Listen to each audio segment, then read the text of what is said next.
I don't see any reference in there about a tether violation. Well, it says it in here. There was. I mean, implicitly they say it, but I don't see where there was one. I didn't order him not to go back to the Woodhaven Police Department. I think he was picked up on another warrant. There is reason to believe, and I'm going to state it, not my client. And Mr. Elliott, I don't want you to say anything because you haven't pled guilty to anything and you're presumed innocent. I have reason to believe that maybe there was a battery not charged when he was at home.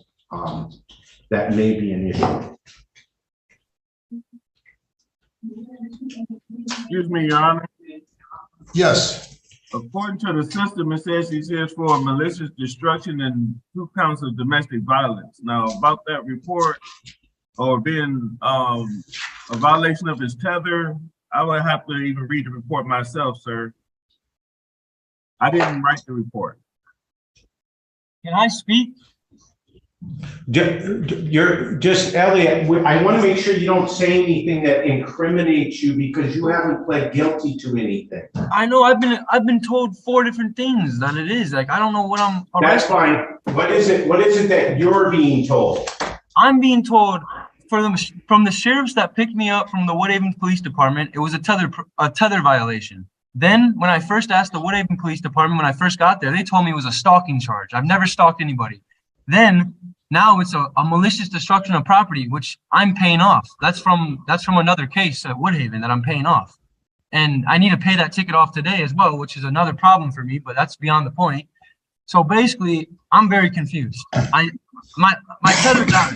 I know it's a tether violation, but I don't know. I'm sorry, Your Honor. I'm not trying to confuse you. All right, slow down. Just relax. We're all trying to figure it out together. Take a deep breath and relax. I did represent him on the one with the malicious destruction of property. It was a vehicle. Lisa, there is a note here, malicious destruction of property. It says malicious destruction, signs, bills, or notices. He's it on says probation. he has to Judge Hessen? Correct. Yes, I handled that file. Was he on, is he in custody on that one? I cannot figure out why this gentleman is in custody. I have a job. Mr. Elliott, I'm going to straighten it out for you, sir. Thank Okay? you. I'm really thankful. He's working 2 jobs. He's stressed because he's going to lose his job. I just lost my old job because I got locked up. All right, settle down. I'm going to help you. Okay? As the defendant explains the different stories he was told, tether violation, stalking allegation, malicious destruction, the judge recognizes how chaotic and contradictory the process has been. The defendant isn't being evasive. He's genuinely confused. The judge's tone softens, shifting from frustration to reassurance. For a moment, judicial authority meets human uncertainty, showing how easily poor communication between agencies can spiral into false assumptions and unnecessary incarceration. Assuming you need the help or assuming you're deserving of the help.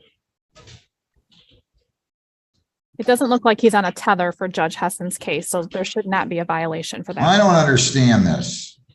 I just don't understand this.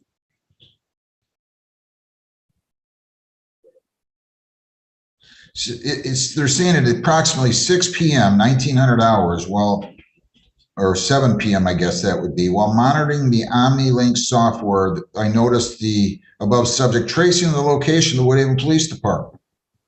I contacted Woodhaven and did verify the subject was there. This is a sergeant from the sheriff's tether unit. The detainer was emailed that I was notified the subject was at Woodhaven to be fingerprinted. A Third Circuit warrant was found and the subject was put in the EMU writ status. So I don't know what the Third Circuit warrant's on, but that has to be the reason. But I'm just curious as to why they're putting him in front of me on a tether violation when it appears there was none. The subject was in compliance with his curfew at the time of the arrest. Unless the tether violation is for violating a law, and that could have happened while he was on bond, and I ordered him not to violate a law. So I'm unclear. Do we have any other indication that this gentleman was picked up on any other case after he was in front of Judge Hessen, actually, for arraignment on February 21 of 23 and up through the present? And I see nothing.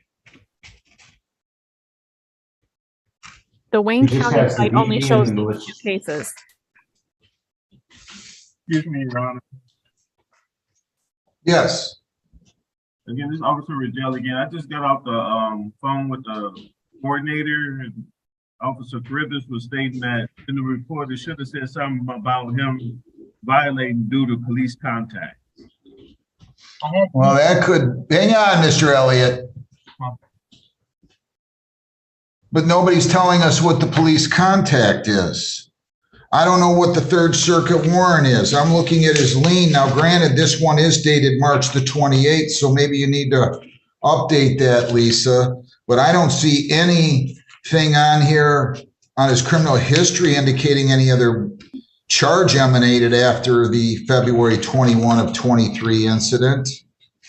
So why don't you start by running his lien again, an updated version? I know it's only 8-9 days, but Can I say something real maybe quick? that.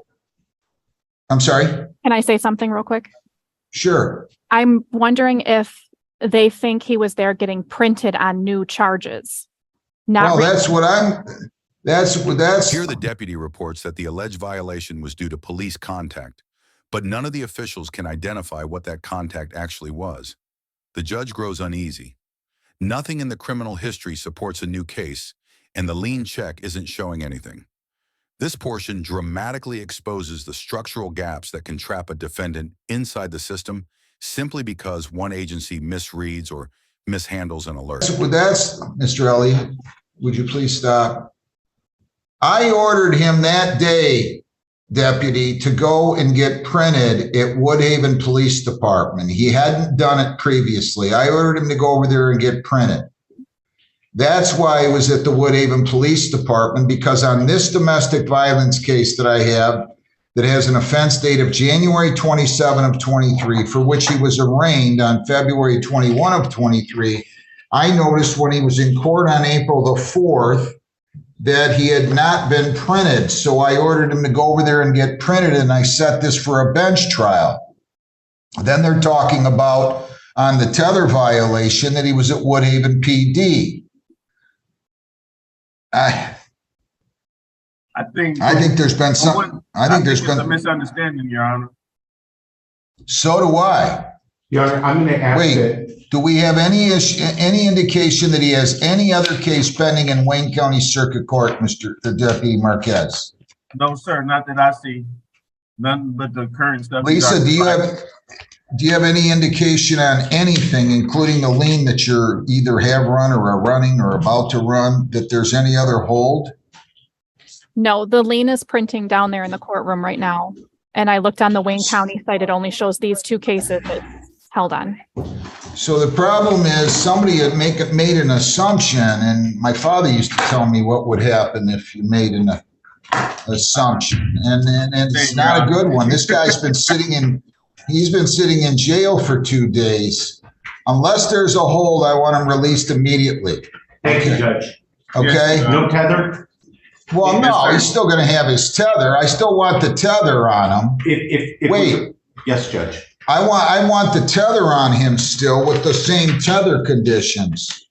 And we will send those back if we need to. No contact with Isabella Cavallan or prosecution witnesses, no alcohol, no drugs, no firearms, no dangerous weapons. He's not to be within 2 miles of that individual's residence or place of employment, and he was not to be released until fitted with a GPS tether. So what I would like is, do you still have the tether right now, Mr. Elliott? No, they cut it off, Your Honor. The judge finally pieces it together. The defendant was arrested due to an incorrect assumption about why he was at the police department, a misunderstanding that cost him nearly 2 days in jail. The judge orders his release, reinstates tether conditions, and expresses visible irritation at the system's carelessness. This moment shifts into a rare, candid acknowledgement from the bench. Even a small administrative error can deeply disrupt someone's life, especially when freedom hinges on perfect coordination. So they need to get that back on him with those same conditions. And would you tell them the judge would really appreciate it if they would expedite it, since he's just spent 48 hours in jail, or if thereabouts 38 hours in jail that he shouldn't have spent 38 seconds on? Yes, So- Your Honor, I'll get with my sergeant ASAP.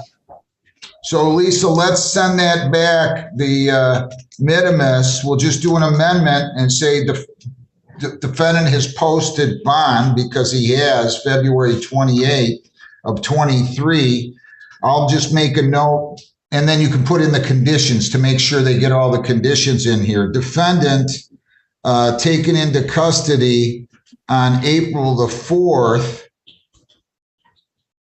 It appears that was in error. Defendant to be released immediately, but I need you to have those. But this is not right. Look, they got to be more careful down there. I mean, this guy now, he spent 38 hours in jail. I wouldn't want to spend 38 seconds in jail, let alone 38 hours. Now, he's got himself into trouble, but he still enjoys a presumption of innocence here. And now somebody's going to tell me they can't get the tether back on for a day or 2 or 6, and that isn't right either. So do whatever you got to do. Tell him the judge said he wants this guy fitted with the tether first and foremost right now, as soon as possible, so he can get out of there, because he should not have been in custody for the last 38 hours, as far as I can tell. Thank you, Judge. I'm gonna give my sergeant a call right now. And if they need to talk to me, they can call the court and I'll talk to them, but you got to be careful. Thank you very much, Deputy. Have a good day. Thank you, Judge. Thank you, Mr. Baldwin. Thank you, Your Honor. Thanks a lot, Mr. Elliott. Stay out of trouble, though. I will, man. I'll talk. I don't want you to say a word. Stay out of trouble. Don't say a word. Good luck.